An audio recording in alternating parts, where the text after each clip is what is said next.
Hello students, welcome to IPS. जैसा आप notification देख पा रहे हैं, जो Hemvati Nandan Bahuguna Garhwal university, central university Uttarakhand, Srinagar Uttarakhand university ने लाइफ साइंस, हालांकि सारे सब्जेक्ट्स को लेकर बात करी, लेकिन थोड़ा लाइफ साइंस को ज्यादा फोकस करूंगा।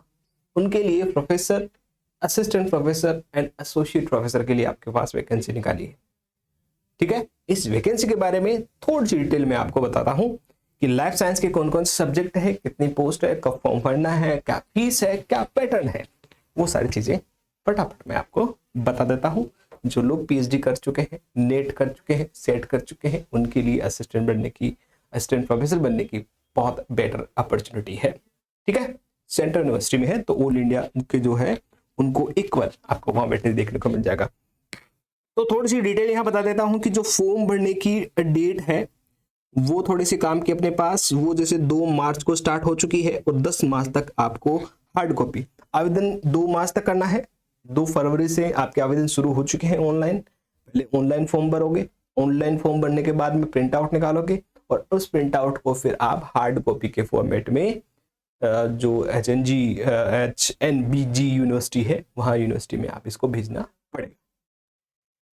ठीक है, देखिए क्या क्या डिटेल है, डिटेल्स का पता करते हैं। ऐसे ही इंग्लिश में दे रखा है। फिर देखो ये डिटेल नोटिफिकेशन अपने पास। ठीक है, तो नोटिफिकेशन का ध्यान रखिएगा। 25 जनवरी को ये रिलीज हो चुका था और इसमें कई सारे स्टूडेंट, जैसे आप देखोगे तो प्रोफेसर के लिए भी यहाँ पोस्टेज दे रखी है, आपके लिए यहाँ असिस्टेंट एसोसिएट के लिए भी दे रखी है। लेकिन मैं सिर्फ आपको जो फोकस करना चाहता हूँ वो जो असिस्टेंट प्रोफेसर है उसके लिए फोकस करना चाहता हूं। और असिस्टेंट प्रोफेसर में भी आप देखोगे तो लाइफ साइंस का जो सब्जेक्ट है उसमें आता हूं। तो लाइफ साइंस में आप देखोगे तो ये लाइफ साइंस का पार्ट है। इसमें पास botany, microbio, biotech, Himalayan, aquatic biodiversity and geology, ये 5 सब्जेक्ट है जो लाइफ साइंस से रिलेटेड है। जहां आप बोटनी में 7 पोस्ट देख पा रहे हैं, माइक्रोबायो में 2 है, बायोटेक में 1 पोस्ट है, हिमालयन एक्वेटिक बायोडाइवर्सिटी में 2 है, जबकि जियोलॉजी में यहाँ टोटल कितनी वैकेंसी है? 5 वैकेंसी है।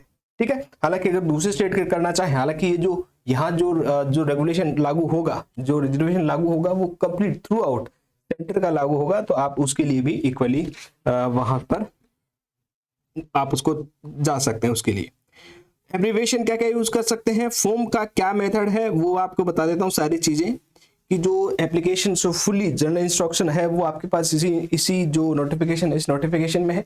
इस नोटिफिकेशन में जो काम की बात है वो है कि आपका जो एप्लीकेशन है वो सिर्फ ऑनलाइन मोड होगा, ऑनलाइन मोड करना पड़ेगा। ऑनलाइन मोड करने के बाद में आपका प्रिंट आउट निकालोगे, उस प्रिंट आउट को आपको 10 मार्च से पहले क्या करना है, स्पीड पोस्ट के थ्रू आपको वहां पहुंचा देना है। उसका एड्रेस क्या है, ये recruitment cell, first floor, HNB Garhwal university Srinagar, Pauri Garhwal district में उत्तराखंड में आपको देखने को मिलेगी और वहां आपको इसकी हार्ड कॉपी भेजना है। ऑनलाइन फॉर्म की लास्ट डेट 2 मार्च रखी गई है, जबकि लास्ट डेट ऑफ जो हार्ड कॉपी सबमिट कराने की 10 मार्च रखी गई है। फीस प्रोफेसर और एसोसिएट प्रोफेसर के लिए 1000 रुपए, 500 रुपए, लेकिन असिस्टेंट प्रोफेसर के लिए जो अनरिजर्व ओबीसी कैटेगरी है उनके लिए 500 रुपए फीस रखी गई है, जबकि SC ST PWBD है ना, उनके लिए कोई भी फीस वहां नहीं है। फीस वापस रिटर्न नहीं की जाएगी, ऑनलाइन आपको दी जाएगा, सारा फॉर्म ऑनलाइन भरा जाएगा। उसके अलावा जो कोई भी जो क्वालिफिकेशन है वो ये थोड़ा ध्यान रखने वाली बात है कि मिनिमम क्वालिफिकेशन जो टीचर्स और उस एकेडमिक स्टाफ के लिए यूनिवर्सिटी में आते हैं वो यूनिवर्सिटी ग्रांट कमीशन के रेगुलेशन के तहत होंगे। इसका मतलब क्या होगा, अगर आप असिस्टेंट प्रोफेसर के लिए यहाँ अप्लाई कर रहे हैं तो आपके पास मिनिमम सेट होना चाहिए। मिनिमम आपके पास, हालांकि सेट सेंट्रल यूनिवर्सिटी में नहीं काम करेगा, ये भी ध्यान रखिएगा, लेकिन फिर भी आपके पास नेट या फिर असिस्टेंट या फिर पीएचडी में से कोई एक आपके पास होना चाहिए। लेकिन थोड़ा सा यहाँ एडवांटेज जो है वो पीएचडी वालों को मिलना वाला है। क्यों? क्योंकि इन पोस्ट के लिए जो फॉर्म फिलिंग होगी उनकी होगी स्क्रीनिंग।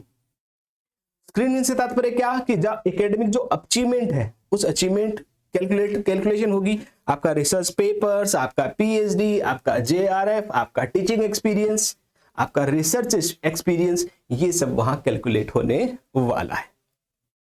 तो इसका मतलब क्या हुआ, सीधा सीधा उन स्टूडेंट को फायदा है जिन्होंने पीएचडी कर रखी है, क्योंकि अगर नेट वाला भी वहां फॉर्म फिल करते हैं तो ये पॉसिबल चांसेस है कि आपका स्क्रीनिंग में नंबर ना आए। इसलिए मैं कहता हूं पीएचडी इज नेसेसरी। ठीक है, अच्छी यूनिवर्सिटी में या फिर किसी यूनिवर्सिटी में अगर आपको असिस्टेंट प्रोफेसर बनना है तो नेट पीएचडी आपके लिए बहुत मस्ट है। तो सारे के सारे यूजीसी रेगुलेशन और यूनिवर्सिटी वेबसाइट पर आपको इन चीजें और दे रखी है। टाइम मिलेगा तो मैं आपको यूजीसी रेगुलेशन के बारे में, जो अपॉइंटमेंट है उसके बारे में आपको जरूर बात करूंगा।